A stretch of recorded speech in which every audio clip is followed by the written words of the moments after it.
Muy buenos días mis chicos, bienvenidos a una nueva clase de lengua y literatura. El día de hoy veremos un tema muy interesante porque es algo que ustedes ya conocen y es cuentos populares de animales. ¿Por qué hablaremos de cuentos populares de animales? Pues porque está en el bloque de lengua y literatura de nuestro libro de este año. Por lo tanto vamos a hacerlo un poquito más interesante. Nos dice primero que el cuento popular de animal es reconocido principalmente porque los protagonistas son los animales. Y estos animales tienen la facultad de poder hablar y también de expresar actitudes humanas. Conocemos muchísimos, por ejemplo, los tres chanchitos o los tres cerditos, está el cuento de Dumbo, está el cuento de las hormiguitas. Hay muchísimos cuentos que han sido incluso desarrollados en películas. Ustedes también los han visto. El Rey León, por ejemplo, realmente inicialmente fue un cuento. No sé si ustedes se han visto la película que se llama Vi la abeja. Ese también es un cuento que se desarrolló luego en película. También existen otros como Dumbo, que el cuento era un clásico y lo hicieron hace como unos 2 años, creo más o menos, o 1 año atrás, lo hicieron una película cinematográfica, ¿cierto?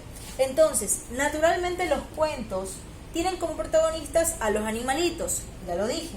Y estos pueden hablar y demostrar características humanas como bondad, liderazgo, compañerismo, colaboración, participación, sensatez, inteligencia, habilidad, entre muchas otras características humanas que podemos ver dentro de estos cuentos.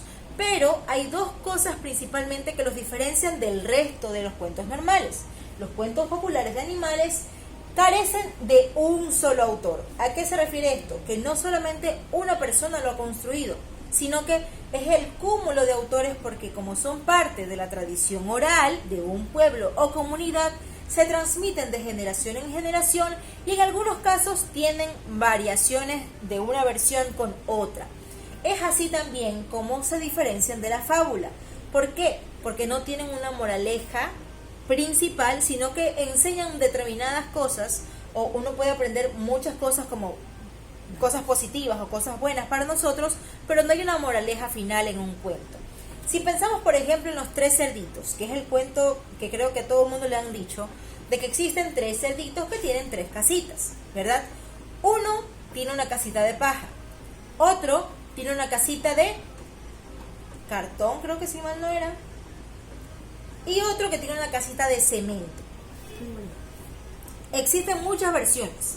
Hay unos cerditos que tienen una casita de caña, otros tienen una casita de hojas y otros tienen una casita de mimbre. O sea, no importa la calidad. Lo que queremos ver es que usted reconozca que la diferencia de una versión de un cuento, el mismo cuento tiene varias versiones porque carecen de un autor original y son transmitidos de generación en generación.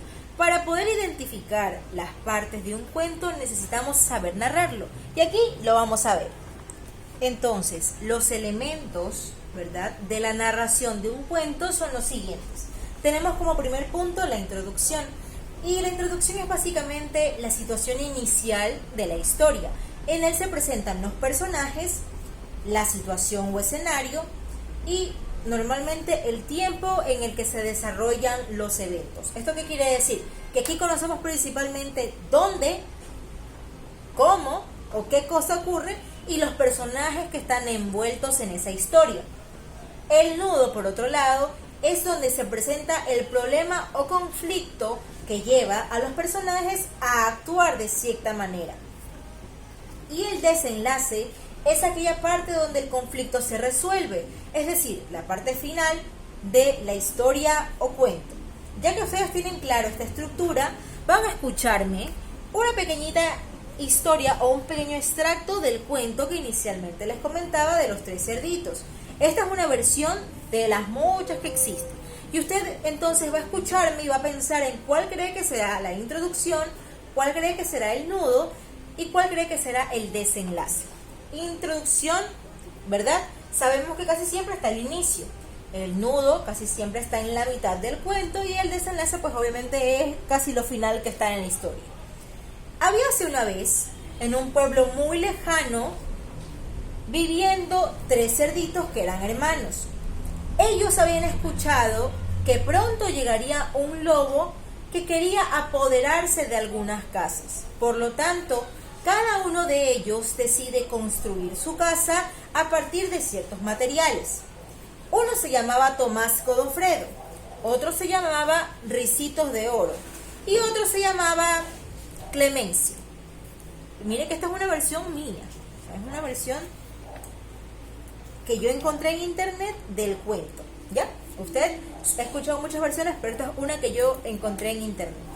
Bueno, inicialmente entonces ellos se llaman, ¿verdad? Tomás Godofredo, Ricitos de Oro y Clemencio. Ricitos de Oro es uno de esos tres, ¿ya? Escuche bien. Entonces, estos tres cerditos deciden construir su casa. Una vez los visita el lobo y les dice: si ustedes no refuerzan su casa, soplaré y soplaré y de un gran viento las derrumbaré. Y los cerditos le decían: no podrás con nosotros, no podrás con nosotros. Llega el primer día de la semana donde el lobo dijo que los iba a visitar y llega a la casa del primero, de Tomás. Y le dice: Tomás, he visto que has construido una casa de caña. Entonces soplaré, soplaré y con un viento fuerte lo derrumbaré. El cerdito Tomás decía: no creo que lo puedas hacer. Y sopló el lobo. ¿Y qué cree? Derrumbó la casa. Al día siguiente, el cerdito Tomás va a visitar a su hermano Ricitos de Oro, a su otro hermano. Y llega pues a la casa de él. Y en cambio Ricitos de Oro había hecho una casita de mimbre, que es un poquitito más fuerte que la caña. Y le dicen: he visto que has construido una casa de caña, dice el lobo, de mimbre, dice el lobo. Y el cerdito dice: sí, no lo podrás derrumbar. Y él dice: no creo, soplaré, soplaré y tu casa de un viento fuerte derrumbaré. ¿Y qué cree que pasa?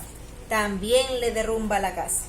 Entonces, tristes, los dos cerditos van a casa de su tercer hermano, que ¿cómo se llamaba? Clemencio. Van a casa de Clemencio y le dicen: Clemencio, el lobo nos dejó sin casa, ¿qué hacemos? Y Clemencio estaba construyendo todavía su casa. Entonces él la hizo de cemento. Cuando ya la casa estuvo terminada, llega el lobo y le dicen: oh, he visto que has hecho tu casa de cemento, de bloques de cemento. Y le dice: sí, y no podrás derrumbarla. Y pasa y él les dice de nuevo: soplaré, soplaré y de un viento fuerte lo derrumbaré. ¿Y qué cree que sucede? No puede derrumbar la casa porque el cerdito Clemencio, como tuvo más tiempo, le puso empaste a su casa de cemento y no la pudo derrumbar. Y el lobo, todo flaco y desinflado por tanto soplar, se retiró del lugar y dejó a los cerditos viviendo en la casa más bonita que había quedado finalmente. Y esa es una parte de la historia. La he resumido por la versión que encontré y decidí contárselas para que ustedes escuchen y piensen en cuál creen que será la introducción, cuál creen que será el nudo de toda esta resolución y cuál creen que será el final. Y esa respuesta me la va a dar el día de mañana vía Zoom. Recuerden que esta versión es personal, que yo la encontré en internet y la modifiqué para poder hacerla un poquito diferente. Pero está basada en la historia original de los tres cerditos. Como usted sabe, los cuentos populares, que es nuestra clase, tienen versiones distintas porque son parte de la cultura de una población o comunidad. Por lo tanto, como son parte de la tradición oral, pueden hacerse ciertas variaciones en el contenido de algunos eventos, pero el tema principal se mantiene. Y es lo que he hecho yo en este cuento de nueva versión de los tres cerditos. Eso es todo, mis chicos, por el día de hoy. Ustedes ya saben pues los elementos o la parte de que va la narración y ya saben también a qué se refiere un cuento popular de animales. Nos vemos el día de mañana con nuevas preguntas sobre el tema y a trabajar en muchos más ejercicios. ¡Hasta pronto!